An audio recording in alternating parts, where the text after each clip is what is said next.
Greetings. So, in the video before, we covered what's pH. We talked about acidemia and alkalemia.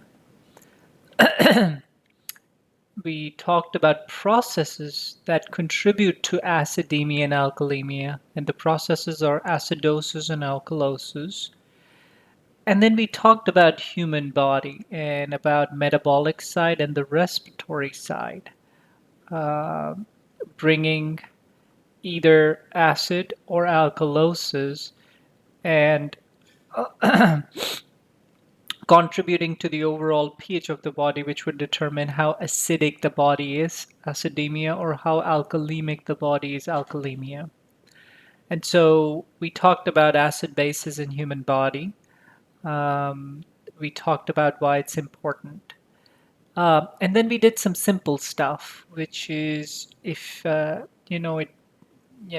the cause and what's compensating. We did some simple work. Now let's step up a little bit more. And instead of just individually considering simple things, we have to figure out, okay, the metabolic side and the respiratory side are both working together. So let's individually examine them and see what we can do in terms of managing the abnormality. Okay, so we'll talk a bit more about real life and the abnormalities. So let's start by considering cases when we are discussing different types of acid-base disorders. So a patient is diagnosed with chronic obstructive pulmonary disease. Again, when you read the pulmonology section and review the pulmonology section, there's CO2, carbon dioxide, that's trapped, and they're not able to ventilate out the carbon dioxide as well. Because of this, they retain CO2, or their partial pressure of CO2 is higher than the normal range. What's the normal range? 35 to 45 millimeters of mercury. So in other words, it's greater than 45 millimeters of mercury, right? So if this is the cause or culprit of the acid-base disorder, how is this going to affect the pH? So remember, more PaCO2 gives you more acid. Which acid does it give you? Carbonic acid. Remember soda? Carbonic acid. H2O plus CO2 gives H2CO3, carbonic acid. So the more acid you have, the less pH you're going to have. So again, if your pH is 7.35 to 7.45 normal, right, and I introduce this disease in you and it's causing abnormality, is this going to increase pH, decrease pH, or pH is going to remain the same? Okay, take a few seconds. If you need to pause the video, pause. Again, as I reviewed here, the pH is going to go down. Ta-da! Perfect. You got it. So again, more CO2, more acid, less pH. Right? That should be reminiscent of what we covered in the last video. Right? Now, remember, the respiratory side is bringing the pH down. Your body ain't gonna like it. Your body's gonna say, that's not good. So your body's going to compensate. How is it going to compensate? Well, it can do a couple of things. It can tell the respiratory system, hey, breathe, ventilate more, right? And we'll look at that in just a second. That's actually what really happens a whole lot. But if the pathology becomes really bad where the ventilation is not helping, other systems come in. So for example, the COPD is bad and a person is not able to ventilate more CO2 out, then the metabolic side starts to compensate. So remember, the cause is respiratory side, and now the metabolic side is compensating, right? Now, how will the metabolic side compensate for a decreased pH? it will need to increase the pH. So when it increases the pH is going to become normal from a low pH to a normal pH. So we've got to increase the pH, right? So if we need to increase the pH, we need to decrease the acid, right? So remember bicarbonate, terms. So more bicarbonate gives you more alkalosis, and that means it's going to decrease the acid, right? Which means it's going to increase the pH. Makes sense. High bicarb means more pH. So the metabolic side has to do stuff where it increases the bicarb in the body to increase the pH so that now the metabolic side will compensate. Okay? So the kidneys, that's the metabolic side, compensate by retaining bicarb. So remember, bicarb normal levels are 22 to 26. So let's say if your bicarb level is running 24, it's going to start to go up 25, it's going to start to go up 26, and so on till it can get the pH to where the body needs the pH to be, which is 7.4. Okay, but there's a difference. What's the difference?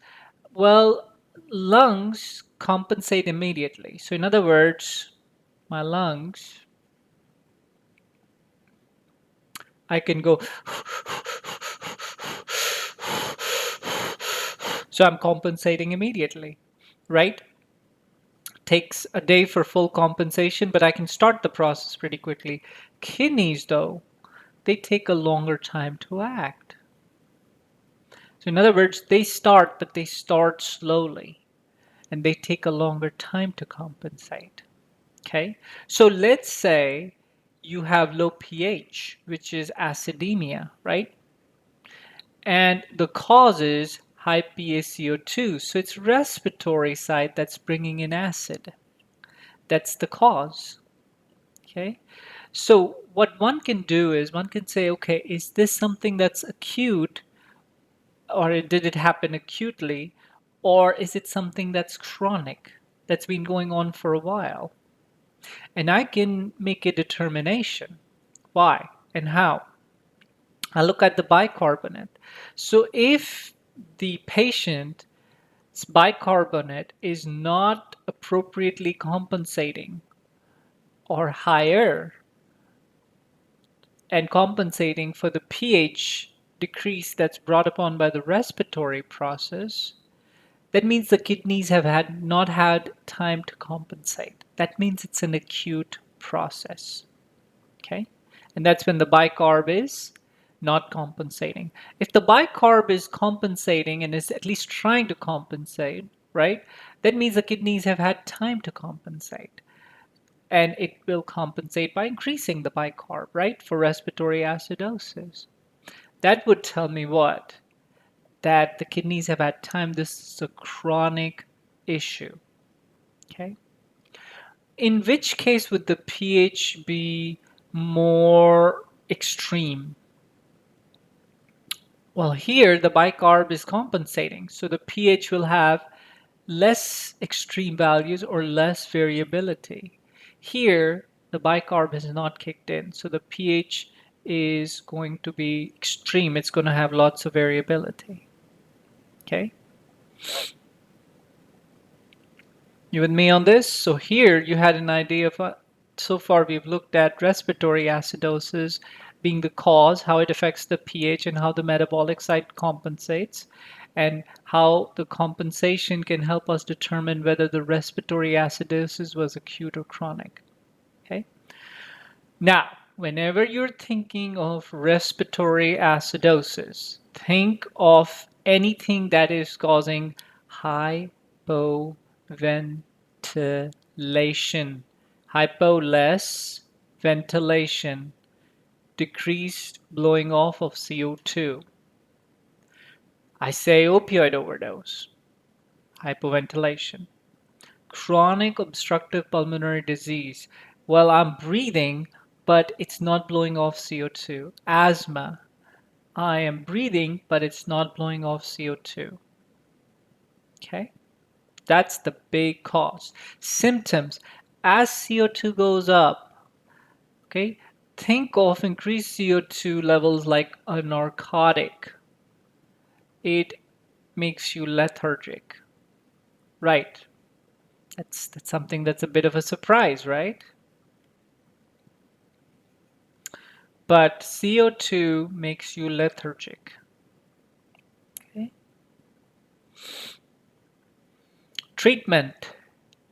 Ventilating the patient, which means securing the airway and intubating the patient, and then having a machine trying to breathe for the patient, and reversing the underlying condition that's causing the hypoventilation. So if it's opioid overdose, got to give them an opioid overdose antagonist.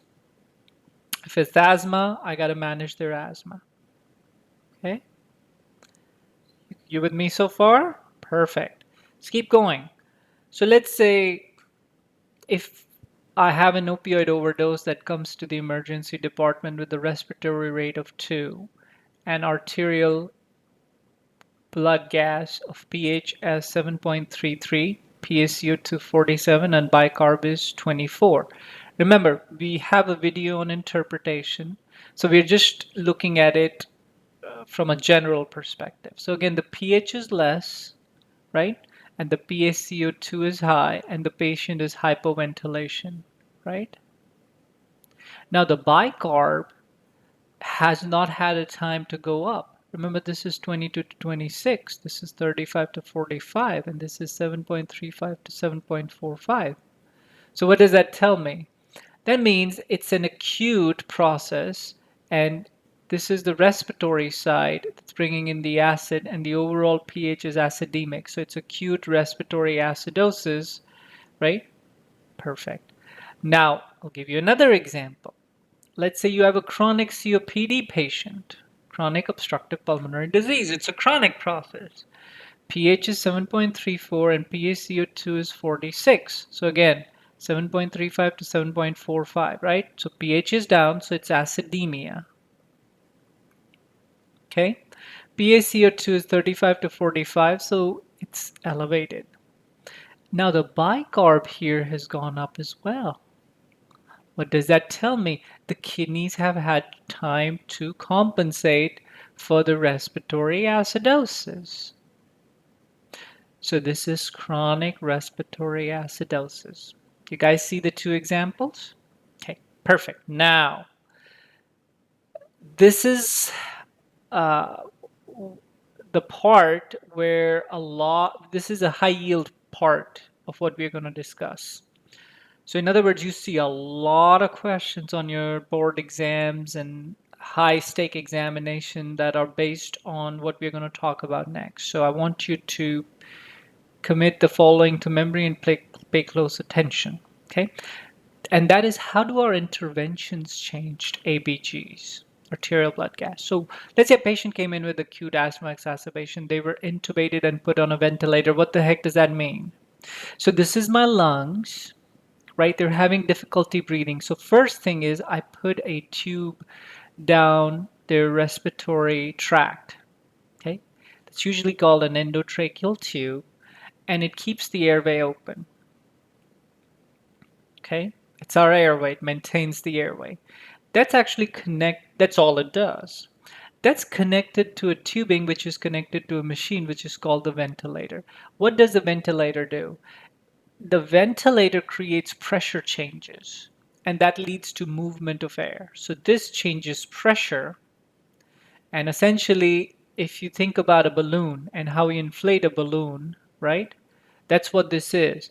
It pushes in air, which goes through here, inflates the lungs, and then it lets go, and then the lungs recoil and they push this air back, which is then ventilated out.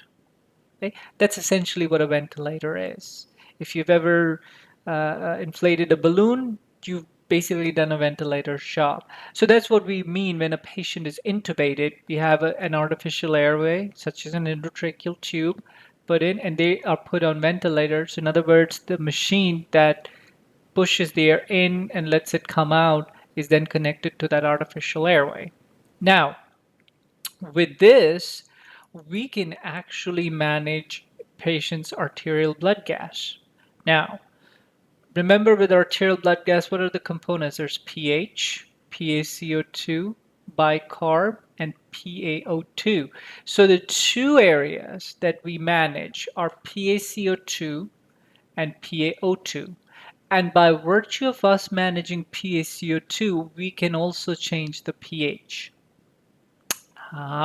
So when we are looking at somebody's respiratory system and ventilator therapy, we are changing their PaCO2 and we are changing their PaO2. Okay, so how can we do that? Now, we can, if we ventilate more,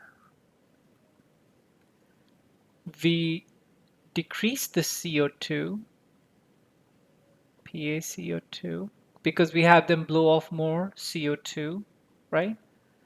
And if the PaCO2 goes down, the acid, right, goes down or the pH goes up. Okay, and vice versa. If you ventilate less, PaCO2 goes up, acid goes up, pH goes down. Okay, how do you ventilate more or less? There's two variables I can change: respiratory rate and tidal volume. What's respiratory rate? Number of breaths you complete in a minute. My respiratory rate is higher. I can ventilate more air. Okay. Tidal volume is the amount of air that you inhale in one breath. So again, I take a longer breath and I exhale longer. I move more air. So either I increase my respiratory rate or I increase my tidal volume or I do both. These two variables are going to increase the ventilation. If both the values go down, they decrease the ventilation. And that changes the CO2 and that changes the pH. You with me on this? Now, easy way to think about this again, you have your respiratory rate. Let's say it's 15 breaths a minute. Let's take a look at an example. Each breath you're delivering a tidal volume or you're ventilating a certain amount of volume. Let's say it's 500 mLs, right? So if each breath you are ventilating 500 mLs and in 1 minute you're able to do 15 such breaths, per minute, how much are you ventilating? 15 times 500, which would be 7,500 mLs, right? So again, if I increase my respiratory rate or tidal volume, right, I'm going to increase my ventilation and I'm going to decrease my PaCO2, or I'm going to increase my pH, less acid, and vice versa. In which case I'll have more acid. Low respiratory rate and or low tidal volume means less ventilation, means increased PaCO2, means more acid or less pH. Okay, example, let's say my respiratory rate is 20, from 15 I got 20. Okay,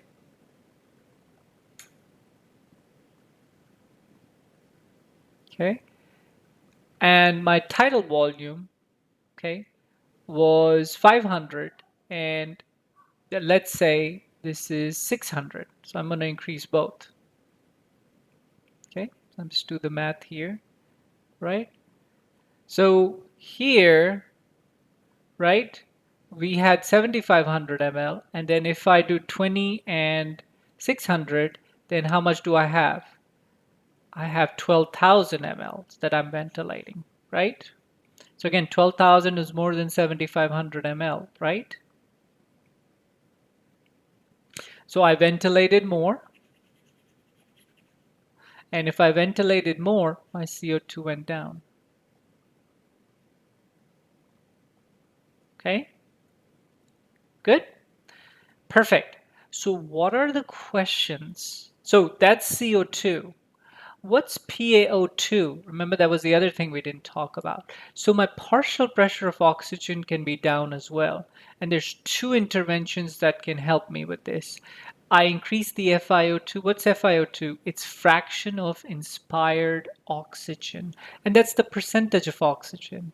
At room air, we're breathing 21%. But we can go, all the way up to 100% oxygen, right? And the higher we go, the the what it does to the PaO2, it tends to increase it. Okay.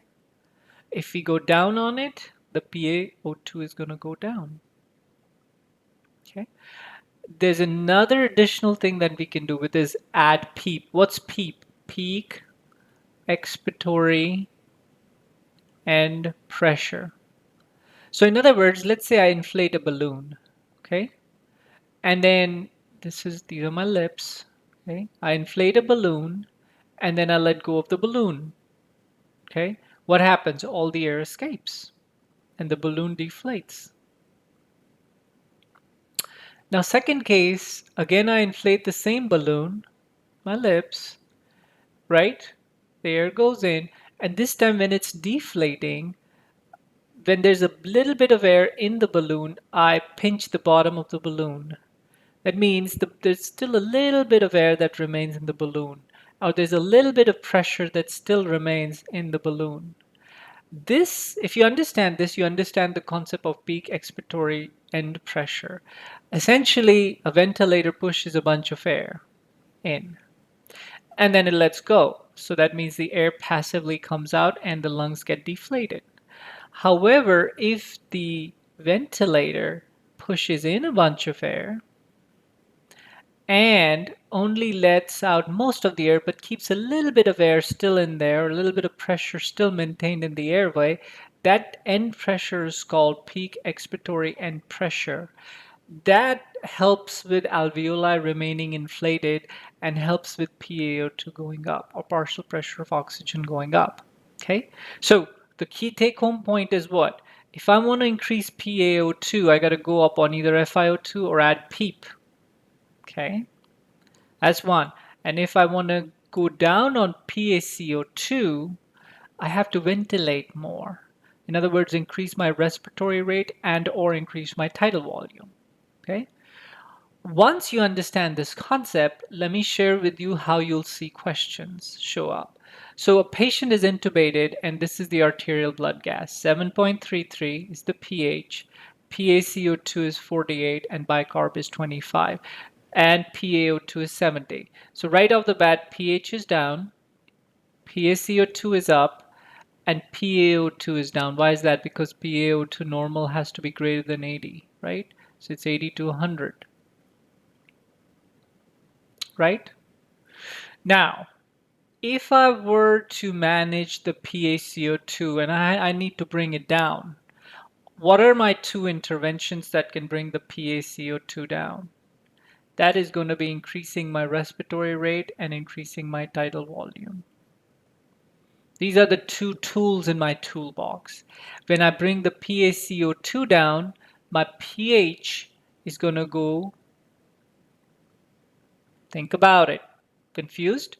What happens to my acid when my PaCO2 goes down? My acid goes down or my pH goes up. Easy. I can think through this. That means I'd be compensating. I'm going to bring my pH from 7.33. I'm going to increase it to 7.34. I'm 7.35. This is great. This is what I'm expecting to be done. What about PaO2? That's low too. You can either increase the FiO2 or add PEEP. Good. That's set of questions one you're going to see. Now, same case. I increase the respiratory rate and I increase the tidal volume. What are we going to expect? We talked about it right now. PaCO2 goes down, pH goes up. I increase the FiO2 and add PEEP. What's going to happen? PaO2 is going to go up. Okay. Again, if I go down on respiratory rate and tidal volume, CO2 goes up, acid goes up, pH goes down. Remember, O2 or oxygen, PaO2 does not change the acid or base, but we need the PaO2 to be above 80. Okay. Let's say it's 130. Ooh, the normal is 80 to 100. That means we've given them enough. There's enough oxygen dissolved in the blood. we can start to titrate on FiO2, need be, or maybe even think about going down on peak expiratory end pressure. Okay, but that's respiratory acidosis and how we choose to change it. Okay, let's continue to respiratory alkalosis. So again, let's say I have a patient in pain and the patient has anxiety. So the respiratory rate goes up and the tidal volume goes up. If you've ever been to a dentist and you don't like dentists, you know what I'm talking about. If you've ever climbed a very high place and you've looked down from a very tall building and you're scared, right? Or you've had a test that's really scaring you, okay? You breathe a lot and you're ventilating and you're blowing off a lot of CO2. So your PaCO2 becomes less than 35 or becomes less. How does that affect the pH? It's the cause. Okay, so again, we go back, PaCO2 goes down, acid goes down, pH goes up, pH goes up, pH goes down, pH remains the same. The correct answer is, pause the video, pH goes up. Ta-da! See how easy this is? Okay. How will the metabolic side compensate? So pH went up, okay, right? The PaCO2 is down, right? So the metabolic side, what does the metabolic side need to do? Look, the pH is high. I need to go down on it. So I need to decrease the pH, right? So bicarbonate gives me what? Tums. Increased bicarbonate gives me increased alkalemia, which increases the pH, right? However, I need to go down on my pH. So if I decrease the bicarb, it will mean more acid, which is what I need to counter the respiratory alkalosis, which is going to decrease the pH. Okay, that makes sense. So my kidneys have to get rid of bicarbonate or excrete bicarbonate. That's how it's going to compensate. But again, kidneys take a long time to act. So we come back to the same decision tree. pH is high, alkalemia. PaCO2 is low. That means respiratory alkalosis. And if the bicarb is normal and not compensating, kidneys haven't had time to compensate. This is acute respiratory alkalosis. If the bicarb did go down because the kidneys had time to compensate and get rid of the bicarb, now it's a chronic respiratory alkalosis. Where would the pH be more extreme? Right here. So there's no compensation. Chronic, the pH is going to be less variable. Okay? Big cause, hyperventilation. That's the big cause for respiratory alkalosis. Whenever you hear respiratory alkalosis, think of anything that causes hyperventilation. Okay? Panic, aggressive ventilation on a ventilator. Anxiety, pregnancy. If it's a pathological condition, pregnancy is not pathological. Then just treat the underlying cause. Okay? And again, symptoms. What are the symptoms of when you hyperventilate and you become alkalotic? If you've ever had taken a test where you were very scared of the test and you were hyperventilating, you would have felt air hunger. You would have felt dizzy, tingling in the fingers and toes on your extremity. What do folks sometimes tell you? Breathe in the paper bag. Why? because when you breathe in the paper bag and then breathe out in the paper bag and then take in the same breath that you breathed out, again, you breathe out more carbon dioxide and less O2. So when you breathe that air back in, you're breathing in more carbon dioxide. So that's trying to correct the respiratory alkalosis. Okay? However, be very careful. Again, in the setting of acute anxiety and panic, very specific setting, there might be an option which is breathing in the paper bag, but the bigger one is managing their anxiety. But on the test, be very, very, very careful. This is a very big distractor. So in other words, they'll give you somebody with an actual issue that needs to be managed. And the distractor, meaning the incorrect answer, would be there, like breathe in the paper bag or manage anxiety. So again, be very, very careful with this on the tests.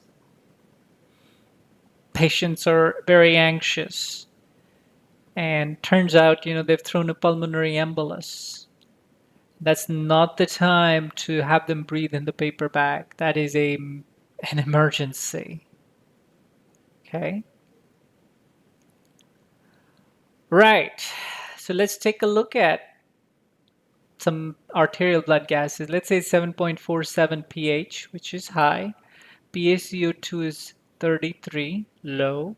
So it's what? Respiratory alkalosis, and there's alkalemia. Right? So so it's respiratory acidosis. Bicarb is normal. That means it's acute in nature. Kidneys haven't had time to get rid of the bicarb. On the other hand, if you see here, the pH is still high, 7.46. PaCO2 is still low. Respiratory alkalosis, but kidneys have excreted out 3 bicarbs already. So the kidneys have compensated chronic respiratory alkalosis. How do our interventions change the ABGs? Same concept we looked at a second ago, which is, let's say if your pH is high, your PaCO2 is low, and bicarb is okay, and then you have a PaO2 of 70. How do you go up? So the two issues are what? PaCO2 is low, right? And PaO2 is down. How do you go up on PaCO2? You do that by ventilating less. That means you blow off less CO2. And how do you do that? Decrease respiratory rate and or decrease tidal volume. You do both of those, your PaCO2 will go up. If your PaCO2 will go up, your acid will go up. If your acid will go up, your pH will go down, which is what we want the pH to do here, man. Because it's 7.46, it's high. How are you going to manage the PaO2? That's low. It's less than 80. I'm going to either add PEEP or I'm going to increase on FiO2. It's exactly what this is. Okay. Metabolic acidosis.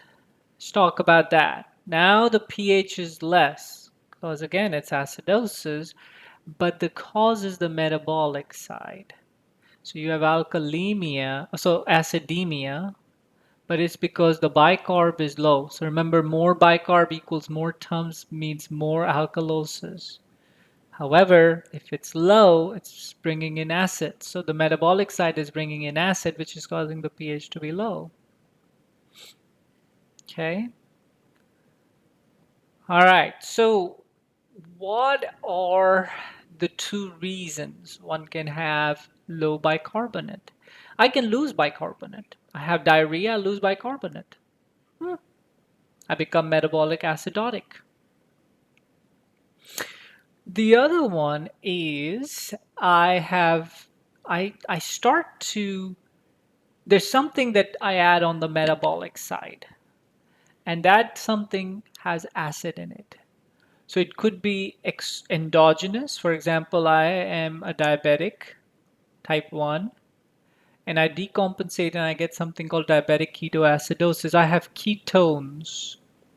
I have ketones. I have acid that I produced. Or I ingest methanol, or I ingest salicylic acid or aspirin. I ingest acid. So what does that do? That acid is an exogenous acid that comes into the system and causes my metabolic site to become acidotic. Okay?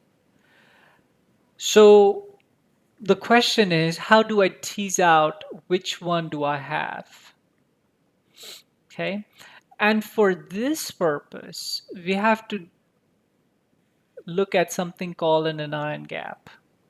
So when we look at the anion gap, so remember we have arterial blood gas, 7.35 to 7.45. So we have pH, PaCO2, PaO2, and bicarb, right?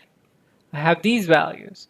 But for anion gap and metabolic acidosis, none of these values help us. We have to go to a metabolic panel. And this is what a metabolic panel looks like. If you ever see medical notes, you have sodium levels here, potassium levels here, chloride here, carbon dioxide here, BUN, blood urea nitrogen, creatinine, and then you have glucose. So you'd have 140, 4, 110, 24, BUN, let's say 14, and creatinine 1, and then glucose would be 110. Okay, so that's how it's going to be written. So this one is sodium, potassium, chloride, carbon dioxide, BUN, creatinine, and glucose. Okay, so that's how it's represented. So glucose is sugar. Okay, sodium and potassium are cations because they have positive charge. Chloride and CO2 are anions. Now, the CO2 here on the venous side gives you the bicarbonate. Okay, so this CO2 equals the bicarbonate here. So on the arterial blood gas or the venous side, okay, should be the same. BUN and creatinine are what kidneys give you. And then again, you have sugar. The way to remember it is salt on BUN and then sugar on BUN. Sodium chloride is salt, right? Glucose is sugar, and then this is BUN. Sodium chloride, salt on a BUN with sugar, okay? And then again, you have potassium, bicarb, and creatinine.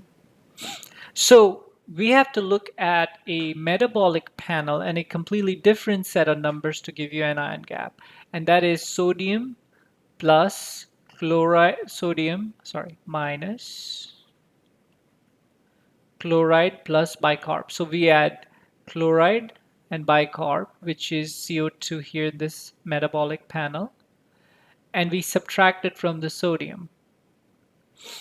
Now this gap should be less than 3 times the albumin. So if the albumin in a normal patient is 4, it should be less than 12. If the anion gap, Ag, is less than 3 times albumin, okay, then this is completely normal. If then you have metabolic acidosis, that's related to loss of bicarb. It's got to do with things like diarrhea.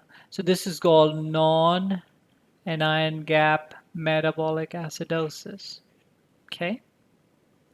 However, if the anion gap is greater than 3 times albumin, or in a regular patient greater than 12, now you have high anion gap metabolic acidosis. Now the issue is that we've introduced some acid in the system on the metabolic side.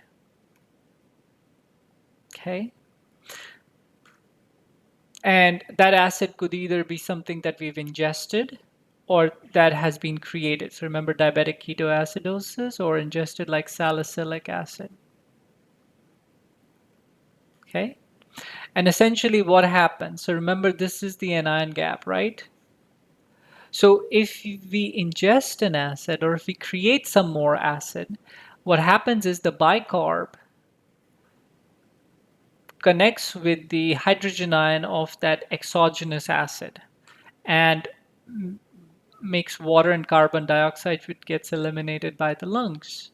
So we start to use up the bicarb. So if the bicarb starts to get used up, it's going to get lower. And when that happens, remember the sodium value remains the same. This number starts to keep going down, right? So the anion gap starts to go up, right? So let's say if you have a sodium of 140, let's say you have a bicarb of 24 and the chloride of, I'll just come up with 110, you have an anion gap of 6, right? But let's say this bicarbonate starts to get used and it starts to combine with the acid. So now it becomes, say, 14. And I add 110 chloride and then 140, which remains the same. Now I get what? 16. Aha! Suddenly the anion gas goes up. So if again the anion gap goes up, it's high anion gap metabolic acidosis. This is acid that got introduced on the metabolic side. If it's a non-anion gap metabolic acidosis, what does that mean? That means I lost bicarbs there from my body. So diarrhea is the biggest one. Okay. For high anion gap metabolic acidosis, these are the things to look at. Mud piles, methanol, uremia, that's kidney disease. D, diabetic ketoacidosis, starvation ketoacidosis, and ethanol ketoacidosis. There's P, paracetamol or Tylenol overdose. Iron or isoniazid for I, lactic acid L, E for ethanol or ethylene glycol. Ethanol would be our alcohol that's consumed by people. Methanol is something that should not be consumed by people. Okay, you have ethylene glycol, and then you have salicylate or aspirin.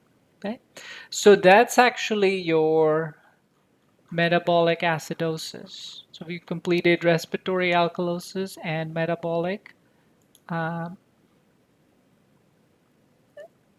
acidosis. Now, the next thing to look at is how does our respiratory site compensate for pH that has gone down because the bicarb has gone down. Okay, so a resp site has to increase the pH or it has to decrease the acid in the body, right?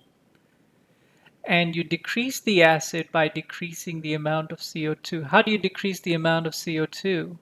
By increasing the respiratory rate and or the tidal volume. You got it. That's what that is.